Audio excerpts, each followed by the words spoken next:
The Voyages of Darya Osokina. This is Christopher Columbus, the famous Italian explorer, navigator, and colonizer of the 15th century, born in the Republic of Genoa. And this is me, Darya Osokina, a George Mason student, born in the 20th century. Although I'm not Italian and have never colonized any nations, Columbus and I have a few things in common. We both like to explore, and neither one of us was the first to ever reach the Americas. Now this is the guy that beat us to the punch by a few centuries, Leif Erikson, the Norse explorer of the 11th century.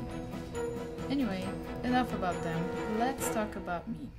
I was born in a small village called Chernigovka, located in the far east of Russia. I only lived there until I was a year and a half. My dad was an officer in the military, so that is how we ended up there. We lived in a village, Chernigovka, for about 4.5 years. Then my parents decided to get divorced, so I flew across Russia to the west side with my mom and older sister to the city called Kazan, where my grandma lives. We lived there for about 10 years. My sister and I were raised by my mom and my grandma. The economy is not the greatest in Russia, and it is especially difficult for a single mother with 2 children. Finally, my mom decided to take a chance and find a better future for all of us in America. So in the year 2000, we moved to the U.S. We first lived in Columbus, Georgia with my stepdad and his kids. It's a small town located near the beautiful state capital, Atlanta.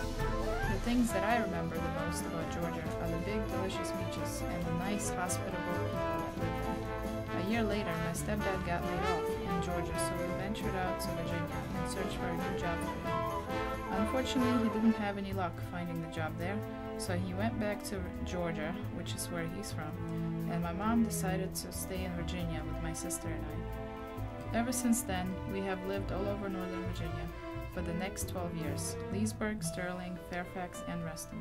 Currently, I live in Sterling and have been living there for almost 4 years now. My voyages did not end there, however. So far, I've traveled back to Russia for a visit 3 times and have explored most of the East Coast. I've flown to Orlando and Miami and New York, and I drove to Boston, New Jersey, and Delaware. As for the West Coast, so far I've only seen Las Vegas and San Francisco. This summer, I'm planning a trip to the Bahamas, and next year I might fly to Canada and finally see the Niagara Falls. And perhaps I will visit the Southern California.